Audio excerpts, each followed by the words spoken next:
Study Himachal की एक और सीरीज़ में आपका स्वागत है। आज बात करेंगे पॉलिटी सेक्शन से। बहुत महत्वपूर्ण क्लास है आपके लिए। चलो शुरू करते हैं।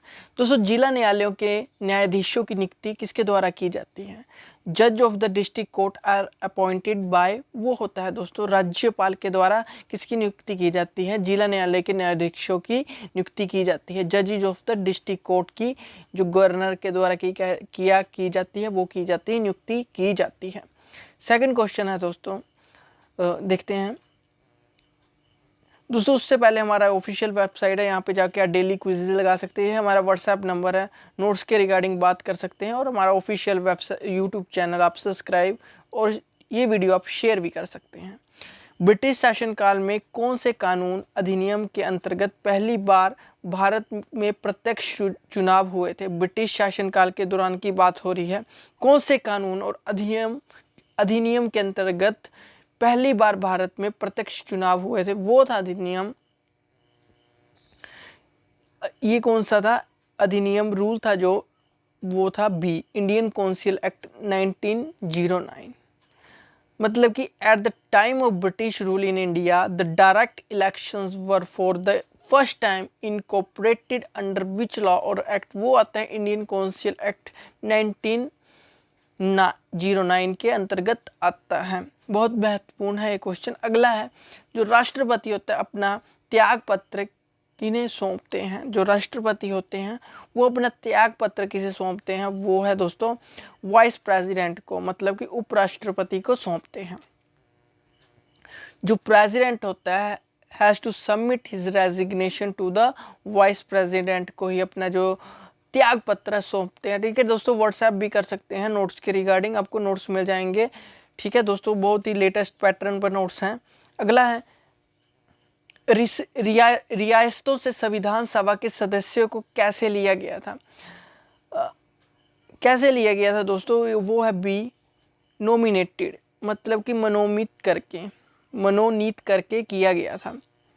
99 मेंबर्स वर नॉमिनेटेड फ्रॉम 29 जो स्टेट है, कौन सी स्टेट है, रियासतें से के जो रियासतें हैं उसमें से 99 जो सदस्य चुने गए थे 29 रियासतों में से।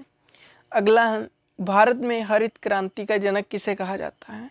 भारत में हरित क्रांति का जनक है वो है बी, एम स्वामीनाथन जी को जाना जाता है। एम एस स्वामीनाथन क्या है दोस्तों?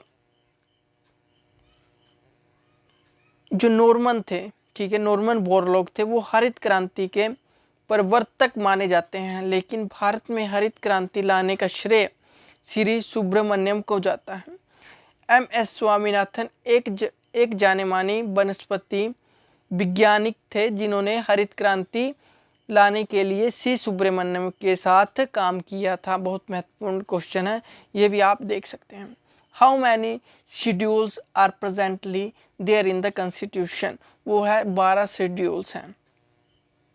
भारतीय संविधान में वर्तमान समय में केवल 448 अनुच्छेद, 12 अनुसूचियां और 25 भागों में से विभाजित किया गया है। परंतु इसके निर्माण के समय मूल संविधान में 395 अनुच्छेद 22 भागों में विभाजित थे। इसमें केवल 8 अनुसूचियां थी।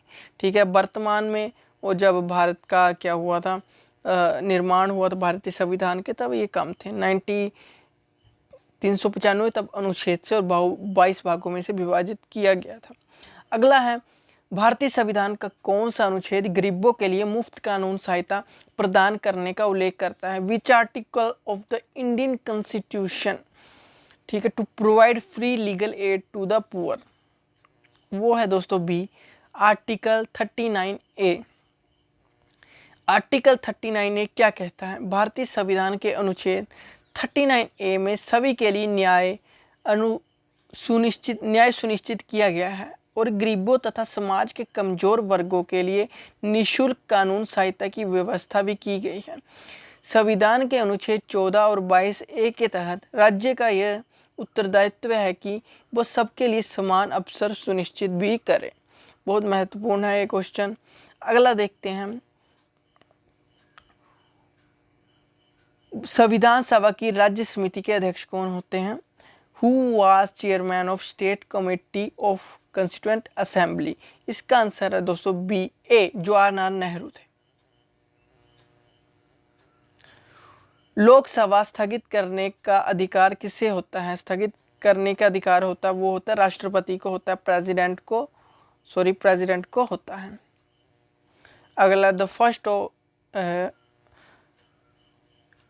the list of oath of official of Indian has been mentioned in which of the following schedules। भारतीय अधिकारियों की शपथ का उल्लेख निम्न में से किस अनुसूची में किया गया है? वो है दोस्तों शेड्यूल 3, मतलब कि जो अनुसूची है 3। ये 3 तरह के हो सकते हैं। अनुसूची 3 में बताया गया है शपथ को और पुष्टि के रूप, ठीक है। सेकंड अनुसूची 4, राष्ट्र में सीटों का आवंटन। कुछ अनुसूची 9 में कुछ अधिनियमों और विनियमों का सत्यापन। अनुसूची 11 में पंचायती राज के बारे में बताया गया है। अगला है, किस संशोधन ने संसद की सर्वोच्चता प्रदान की और मौलिक अधिकारों पर जो निर्देशक सिद्धांतों को प्राथमिकता दी? वो थे दोस्तों, इसका है 45वां संशोधन है। 45वां दोस्तों 42वां संशोधन है, 42वां अमेंडमेंट है। 42वां संशोधन 1976 के संसद में सर्वोच्चता प्रदान की और मौलिक अधिकारों के ऊपर नीति निर्देश तत्वों को प्रधानता दी। 10 मौलिक कर्तव्यों को जोड़ा गया और प्रस्तावना में संशोधन भी हुआ था। आगे चलते हैं। जब कोई निचली अदालत अपने अधिकार क्षेत्र का अतिक्रमण करने किसी मुकदमे की सुनवाई करती है तो ऊपर की अदालतें, उच्च न्यायालय या सर्वोच्च न्यायालय उसे ऐसा करने से रोकने के लिए डैश जारी करता है। दोस्तों वो है सी, प्रोहिबिशन, मतलब कि प्रतिपेक्ष जारी करता है। यदि एक व्यक्ति के मौलिक अधिकार, अगला क्वेश्चन है, मौलिक अधिकारों का हनन होने पर वह परिवर्तन के लिए उचित कार्यवाही के लिए सुप्रीम कोर्ट या जा सकता है। ये प्रावधान डैश के तहत है। वो है B, right of constitution remedies, संविधान उपचार का अधिकार है ये सभी के पास। अनुच्छेद 110 के तहत निम्नलिखित में से कौन सा विधेयक आता है? अनुच्छेद 110 के तहत दोस्तों वो आता है मनी बिल, धन विधेयक आता है। केवल उन वित्तीय बिलों को मनी बिल कहा जाता है जो संविधान के अनुच्छेद 110 में सूचीबद्ध विषयों पर विशेष रूप से प्रावधान रखते हैं। इसके आधार पर कोई बिल तभी मनी बिल होगा यदि केंद्र अथवा राज्य स्तर पर किसी भी कर के लागूकरण, अनुमूलन, छूट, परिवर्तन या विनियम के परिणाम के रूप में होता है।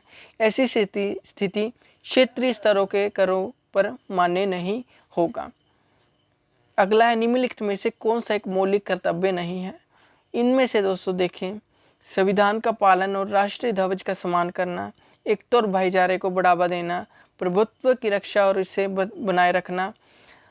इसका आंसर होगा दोस्तों D, abolition of title except military and academy, सैन्य और शिक्षा के अतिरिक्त सभी उपाधियों का अनुमूलन इसका आंसर होगा। Thank you and have a nice day, bye bye. I hope आपको ये वीडियो अच्छी लगी होगी।